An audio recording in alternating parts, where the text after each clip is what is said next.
On today's show, March Madness has arrived, baby. We'll debate which team had Sunday's best game winner. Mark Cuban isn't including Russ in MVP talks. What up with that? And we're on a roll with a brand new edition of Weekend Whoopsies. It's Monday, March 6th. The starter starts now.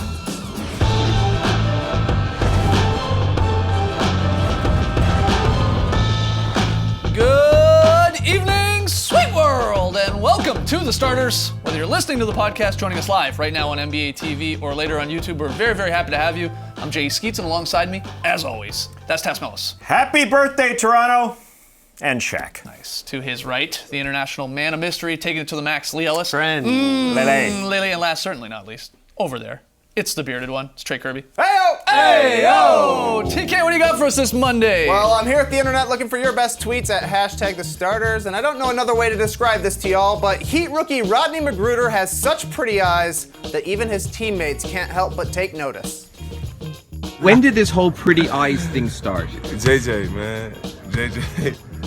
JJ he's a fool, man. Honeydew melon, that's what he call it. That's right, honeydew melon eyes, a line so good I'm gonna use it on my wife tonight when we're watching The Bachelor. Ooh. But it brings us to today's question. What's the weirdest description of an NBA player? And my answer comes from the legend Bill Walton, who once upon a time gave Boris Diaw the ultimate compliment. When you talk to Boris Diaw, what a classical human being he is. It was 201 years ago today. Yeah, that Beethoven's Symphony Number 3 in E flat escorted in the age of romanticism in music. And when I look at Boris Diaw, I think of Beethoven and the age of the Romantics. This guy has got it all. If you can beat Bill Walton, send us your best tweets to #TheStarters. What's the weirdest description of an NBA player? Send us your best tweets and we'll check them out a little bit later. You're not going to beat that. No, that's a You're really not good gonna one. beat that. That is so weird. That is He's got it all. So good. All right, guys, we got a fun show tonight. We're going to get into the up-down report, and we got a new batch of Weekend Whoopsies, of course. But first, we start with a little what you got. Trey has rounded up some similar topics from the NBA world, and we're going to debate the better choice. The catch, though, is only one right answer, and that's whatever TK says it is. First one. All right, yesterday, MSG stood for Muted Sounds Garden as the Knicks and Warriors played the entire first half without any music, videos, or in-game entertainment. That's right, no Gangnam Style, no T-shirt cannon, not even a kiss cam.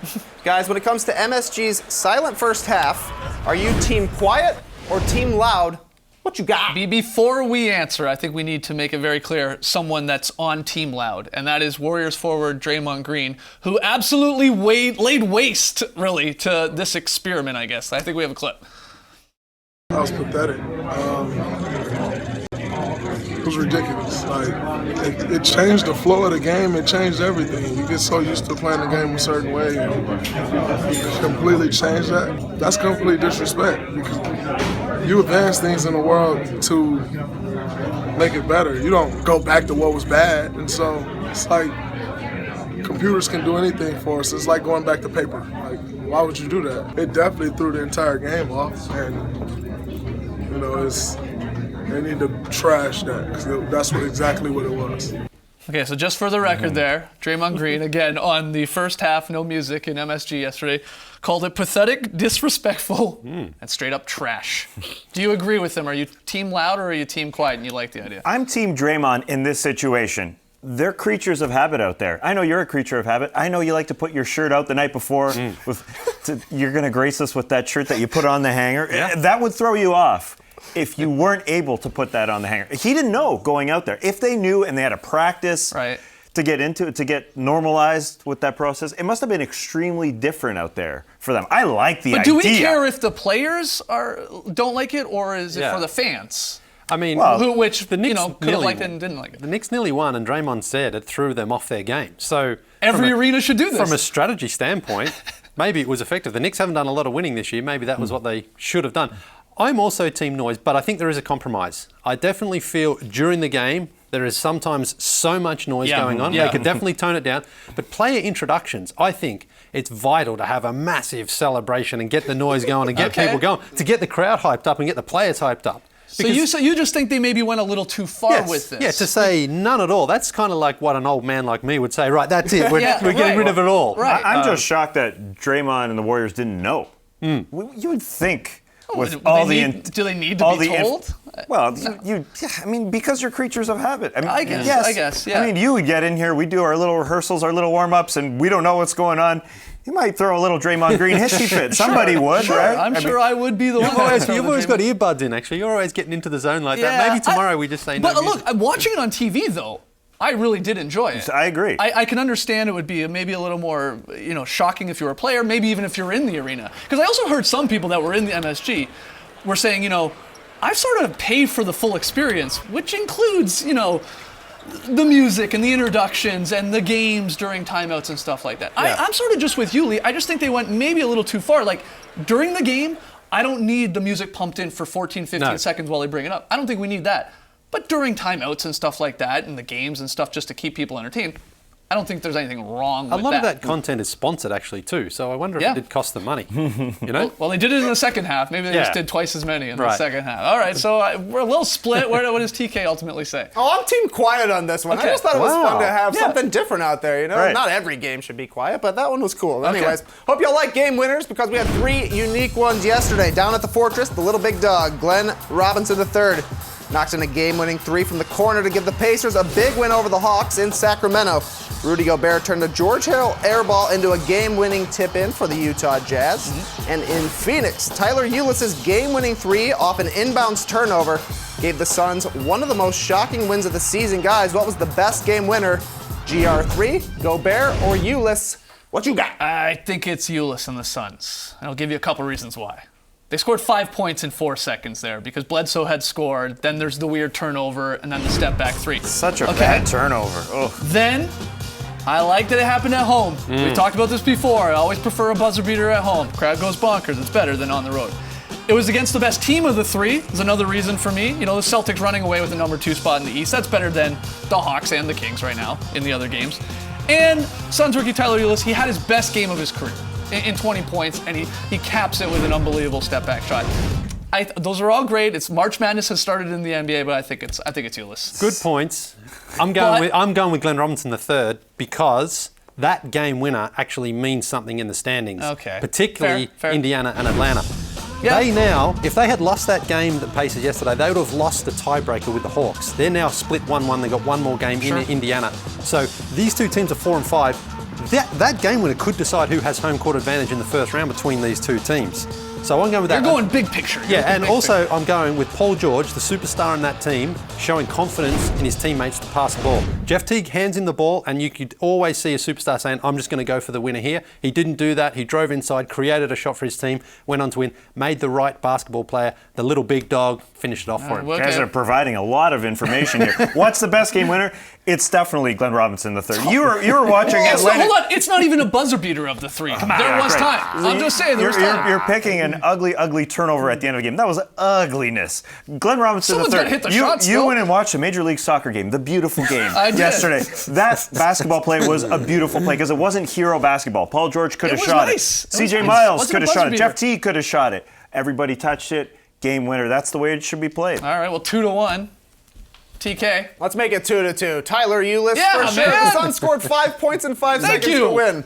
I don't know how you guys could think it was anything else. You're crazy. Anyways, milestone watch, day 133. Yesterday, Steph Curry's third 3 moved him into sole possession of 10th place on the all-time three-pointers made list, just ahead of Chauncey Billups. Meanwhile, in Dallas, Dirk Nowitzki's 18 left him just 20 points shy of becoming the 6th player to score 30,000 points. Guys, what's the more impressive milestone? Steph or Dirk? What you got? These are both amazing, Dirk. but Dirk's more amazing. Yeah. Because he's more going to be the impressive. first foreign-born guy to reach 30,000 points. And considering where his career started, I don't think anyone projected him to be this good a player. Nobody. No, and it's possible that he could finish 5th all-time in scoring if he was to average around 16 or 17 a game and play most of the games next season. But either way, to get to 30,000 points with one team, it's a credit to his versatility, durability, and his just longevity playing with the Maps. And he's joining a list here, and we're showing you. these are, the best players of all time. Yeah. In Kareem and Carl and Kobe and Michael and Wilt, and there's Dirk, and he's going to pass 30,000 in the next game or two, very likely at least. And it's pretty cool. It's going to likely happen at home. He missed some time earlier in the season. In a way, it's going to pay off for the Mavs fans because they got this little homestand here, and he's likely going to crack 30,000. Yeah, we can talk about Steph for years to come, but Dirk is the most surprising, especially the way he started in his rookie season. Nobody thought anything close to this was coming. Answer?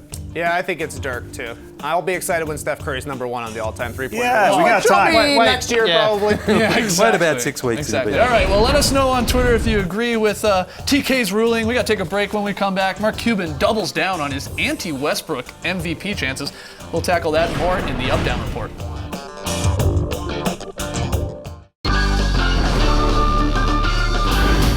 Back with the starters into the Up-Down Report. We encourage you to play along on Twitter. Hashtag the starters, thumbs up or thumbs down. Use those emojis. Guys, our first one. Mavs owner Mark Cuban said Sunday that the MVP battle is a toss-up between James Harden and LeBron James, with Kawhi Leonard also deserving of mention. Where is Russell Westbrook in the mix? He's not, Cuban said. Tripling down on his anti-Westbrook MVP chances. Are you guys up or down on Cuban's assessment of Westbrook in the MVP race? Anybody up? But I mean, I would almost up because he just continues to troll. He won't let this go because he did this last April in the playoffs. He did it again in December. I believe he mentioned something in January. I mean, he's just continuing to. And he did tweet, "It's too much fun to troll sports media. Yes. I can't not do it." So that part is the good part of it. But I do have a feeling that Russell Westbrook is going to be in the mix for MVP this so? year. What are you basing that on? I don't know. It just seems like that's the way things are going so far. Yeah, he's just sort of an angry man who said, you know what, I don't care that I said something stupid. I'm just going to hold that statement as long as I can. I don't care what the stats say. He says, and he's on record of saying this, like, you have to have won 50 games or you have to win 50 games to be in that MVP conversation. And you also have to have won a playoff series, I believe he said, which is, Westbrook's done that, but he's did it with Durant, I guess, is what Cuban is referring to. The year Dirk won MVP, he didn't win a playoff series. Exactly. Ouch. Anyway, he's leading the league in scoring, player efficiency rating, assist percentage, usage rate, box plus minus, value over replacement. I think you're right, Trey. He's going to be in the conversation. I don't know. It'll be close. We'll see. Yeah, it'll be close enough. All right. We're down on that one, Cubes. Sorry. Next one here. Don't look now, but Cube's team, the Mavericks, are just 2 games out of the number 8 seed out west. Dallas picked up really big back-to-back wins over the playoff-bound Grizzlies and Thunder this weekend. Their next 3 opponents are against the Lakers, the Nets, and the Suns, 3 of the worst teams in the league. Are you guys up or down on the Mavs' chances of making the playoffs?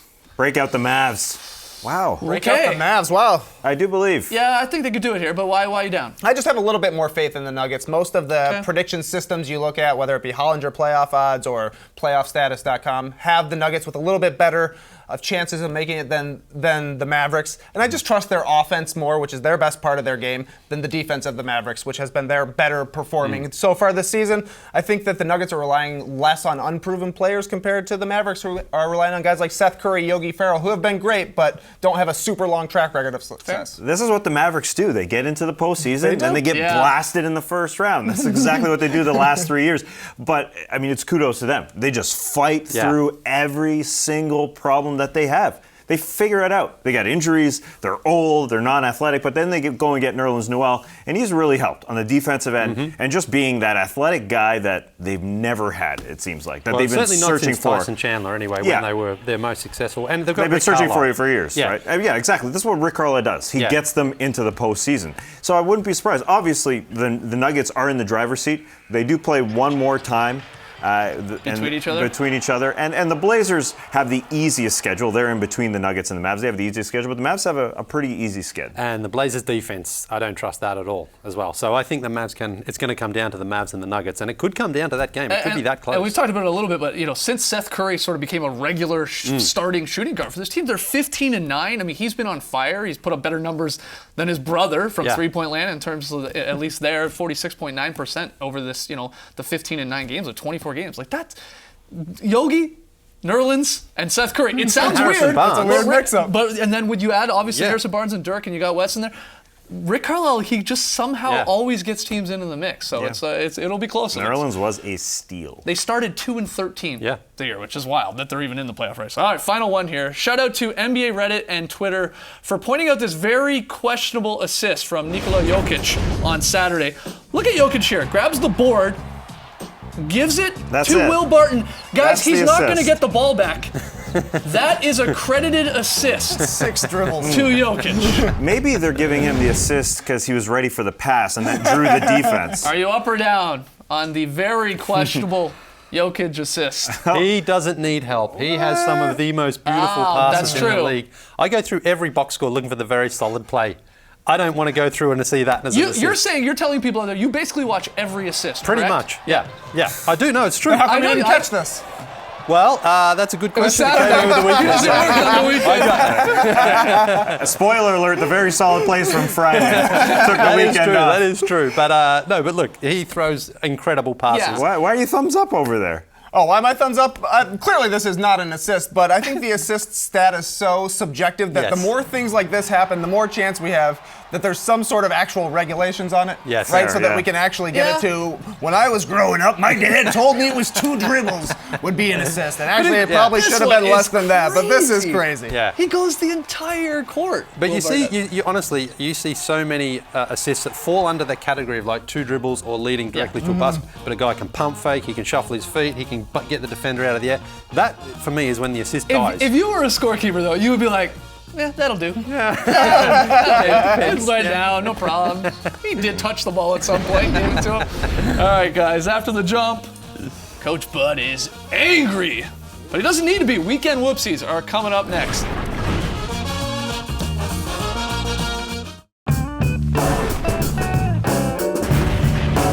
Welcome back to the starters. We asked you, what is the weirdest description of an NBA player? You guys chimed in on Twitter. Hashtag starters. Trey, a few of the best answers. Yeah, Zach goes back to Bill Walton, who called the 02-03 Kings the most overachieving group of underachievers. Guy's a genius. Doodler says strange player description? Basically anyone trying to pronounce the Greek freak's name. Fair enough. And Edovan says, Kyrie Irving plays as majestically as Beyonce dances. I don't know if he's just telling us that or what, but it's true. It's definitely true. All right, keep those tweets coming. Unfortunately, no wedgie this weekend, but we had the whoopsies. Let's get to the bloops. Oops and bloops. Marcin Gortat just trying to play some D, and he knocks it into the goal. At least it didn't go off his face. Mm-hmm. Right? Definitely. Baby steps. Baby steps. Coach Bud, upset with the no call. He thought LeBron pushed off, and he just screams at the referee. Bumps him, actually. Got a game for this. He's D'ing him up. Look how red his face was. Is Kevin Love playing? Because someone out there is dropping dimes. Oh no, that's a quarter. It's a quarter, Tash. Same thing. Watch out. Whoa. Where did that come from? Yeah, whose was that? The homie, Dario Saric, off Andre Drummond's face. That's a classic soft doinker. Oh, close What a proximity. year for doinkers. Yeah. Is that his nickname, the homie? That's right. News to me. Greg Monroe misses a layup here. Goes with the dominant hand. It's almost like he was trying to wedge it in there. Maybe. It's close. Iman Shumpert, rough weekend. Got popped in the face here and lost some chiclets, or at least part of his teeth. Chitty Fry showing us on Snapchat. That boy got the line! Look at his teeth there. Yeah, it is very, very reminiscent of Lloyd Christmas from Dumb and Dumber. Throw another shrimp on the barbie, eh, mate? But on Sunday, Shumpert would show up wearing every flag ever made. Mr. International. What an outfit. Steph Curry interrupts Zaza's interview with one of Zaza's infamous lines. Nothing easy. Nothing easy. Nothing easy. Well done, That's Steph. good, yeah. Are we witnessing the smallest participants ever in a jump ball? Isaiah Thomas versus Tyler Ulis, 5'9" versus 5'9". We have some laughs. Isaiah wins. Same game, not so funny. Marcus Smart gets Eric Bledsoe right in the Hibberts. Down low. Oh, man, there was nothing called on that. Same game. Celtics turnover at the worst time. 4 seconds left. Tie game. Isaiah starts moving without the basketball. Oh, there she goes. Tyler Ulis with a shot for the win. Yes! Suns win. Hugs all around. Weird ending for sure. Also a weird ending in Sacramento. Hill comes up short. Gobert tips it in. Oh, I think it's late, guys. I think it's late. Dave Yeager says, no, Kings win. See No way ya! that counts. We're out of here. Let's go. Victory for Sacramento. See Bye, ya. guys. See ya. But Dave. they would review it. Video review. Yeah, it's Sikakas. And the Kings would lose. They would count it. Oh, man. Just a terrible night overall for the Kings. Garrett Temple earlier in the game just couldn't get his bandage off. He needs some help. There you go. It's really Oh, stuck. whoa. There it is.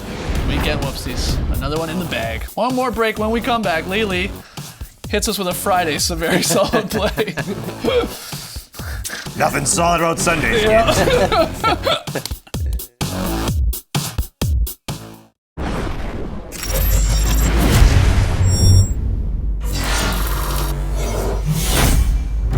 Since 73-74, there have been 88 instances of a triple-double with blocks, and these players have done it most frequently. Starting with the all-time leader in block shots, the magnificent Hakeem Olajuwon.